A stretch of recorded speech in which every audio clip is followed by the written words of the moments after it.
y se pega hacia la parte de la ventana donde estaba esta Lisbeth, y de pronto su padre saca una linterna que tenía y asoma a ese círculo que estaban ahí, precisamente a Martín, que era su novio. Okay. Y entonces, cuando ella ve esto, decía que no podía hacer, entonces tratando casi pisoteando a la muchacha que estaba ahí, porque pues caminaba torpemente por lo mismo obviamente del exceso de droga.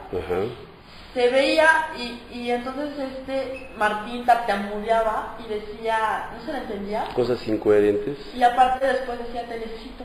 Y entonces cuando ella le decía a su padre, pero es que me quiere decir algo, él en ese momento la jala, la sube al coche, se la lleva.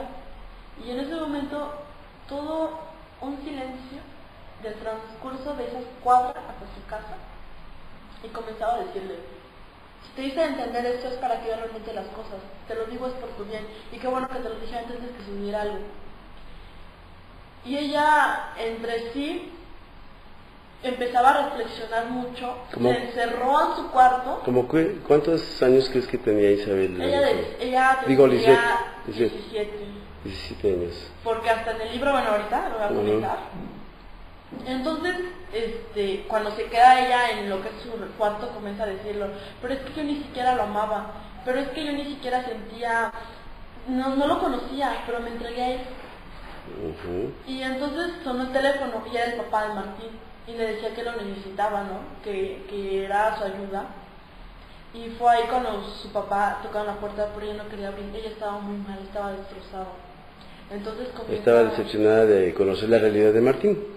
Y aparte de eso, ella sabía realmente cómo era, porque ella menciona que ella recordaba que hasta le resultaba repugnante, porque todavía cuando ella aceptó, pues lo hacía por soledad, lo hacía porque en su casa nunca tuvo ese afecto, nunca tuvo ese cariño, entonces solamente era por estar con alguien, ¿no?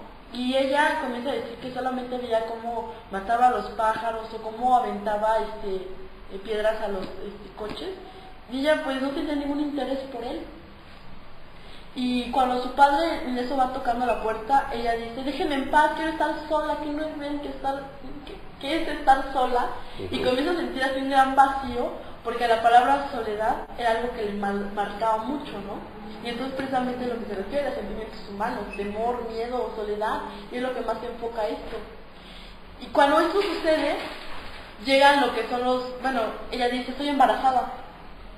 Y su padre abre la puerta como sea, se mete y le dice, ¿cómo es posible? La tira, y ella dice que cuando está a unos centímetros de cara contra el piso, se siente destrozada física, emocional y psicológicamente. Y aquí hay una parte muy linda del libro, que de hecho dice así, la soledad no significa estar físicamente solo, significa tener carencia de afecto. ¿Y por qué se llama volar sobre el pantano? Porque ella decía que todos esos sentimientos, que cuando realmente no los sabes valorar, te van hundiendo hasta que te van alejando totalmente de esa orilla.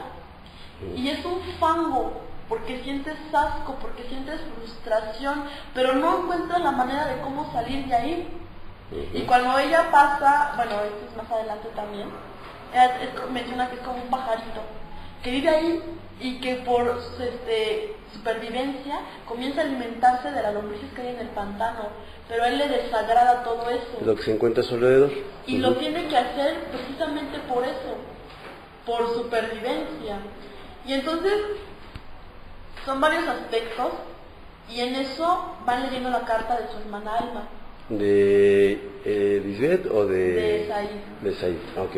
Y comienza también ahí realmente lo interesante. Said, ¿como cuántos años tendría? ¿Y qué tiene que ver en la vida de Lisbeth, por ejemplo? Eso es muy interesante, porque al principio no dan a mencionar quién es la que está hablando con Lisbeth, ¿no? Solamente dice Lisbeth y dice que se siente muy solo, que esto y el otro, pero te preguntas, ¿quién? ¿Está hablando sola o con quién? Y no dan el nombre, hasta después que es Said, y después te preguntas, ¿quién es Said? Y hasta el final de esa parte se dan cuenta que ellos dos son esposos y que tienen 4 meses de haberse casado. Ah, ok. Ella, después de esto, queda embarazada, hemos mencionado. Y ella en un momento no sabía cómo reaccionar, quería hablar de obligaciones y responsabilidades con lo que era su disque supuesto novio o marido. Y todo comienza porque este chavo tiene una sobredosis, llega al hospital y fue cuando... ¿O Martín? Martín. Ah, okay, y Martín. Es cuando se dan cuenta, su mamá le dice, es que antes se había casado. Y su padre se queda, ¿cómo que ya tenía una esposa? Sí, dice, él estaba muy joven. Y entonces él ahorita, a comparación de 18 y 24 años, pues era una gran diferencia, ¿no? No mucha, pero pues en la forma de ser de cada uno de los dos, pues obvio, ¿no? Marca diferentes contextos. Por ejemplo, Vianey, eso que nos acabas de relatar, que bueno, es una parte inicial de ese libro, ¿se relaciona, o más bien tú lo has percibido más en tu escuela con alguno de tus compañeros? Pero bueno, antes de que me contestes, vamos a un corte. ¿Te parece?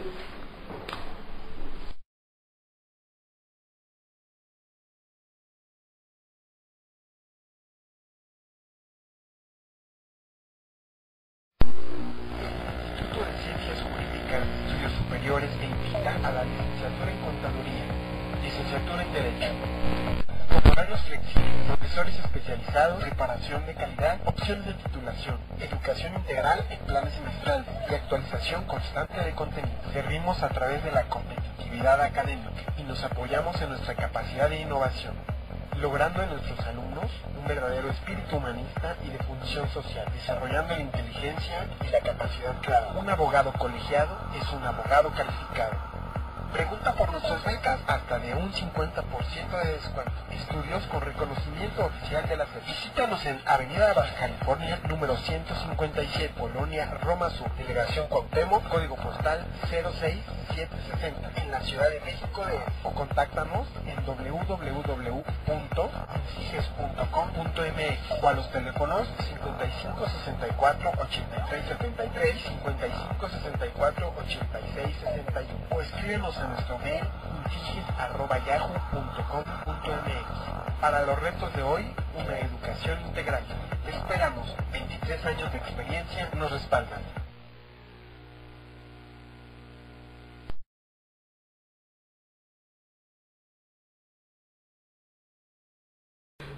Este libro generalmente los maestros lo sugerimos a los muchachos porque creemos que ellos, a través de esta lectura, que de cierta forma es bastante agradable, es un relato, una historia como muy real, creemos que ellos pueden identificarse con algunos valores que viven en la escuela. Pero bueno, vamos a dejar a Vianey que nos conteste. A esta edad siempre es muy común decir que somos la gran mayoría de adolescentes incomprendidos, es que nadie me comprende, ¿Y tú cómo te sientes? Normal. Sí, normal. Okay. Creo que soy uno más del grupo. Ajá. Pero lo interesante es que las personas que ya pasaron esto tratan de dar una explicación que no va nada, y yo digo que no Oye, saben, fíjate, ¿no? algo que acabas de decir es importantísimo eso. No. Fíjate, alguien, dices tú, las personas que ya pasaron esto, yo creo que no tratan de dar una explicación. Fíjate, un error que tenemos los adultos, incluso los maestros y los padres, es querer que nuestro hijo o hija no viva el mismo error que vivió uno como padre. Y entonces intenta uno, y eso es cierto, eso es cierto, uno siempre intenta como evitar ese camino, pero a ver, ahora quiero que me digas entonces, ¿qué concepción tú tienes de tu propio camino, por ejemplo? Del camino, bueno, sí es algo bastante... Con lo que nos acabas de decir ahorita, o sea, dices tú, los padres o el adulto quiere como indicarnos para dónde... Pero tú tienes una concepción muy tuya, ¿no? Pues tratan de decir, no, ¿sabes algo? No hagas, tal vez no hagas esto por esto, por otro, por el otro.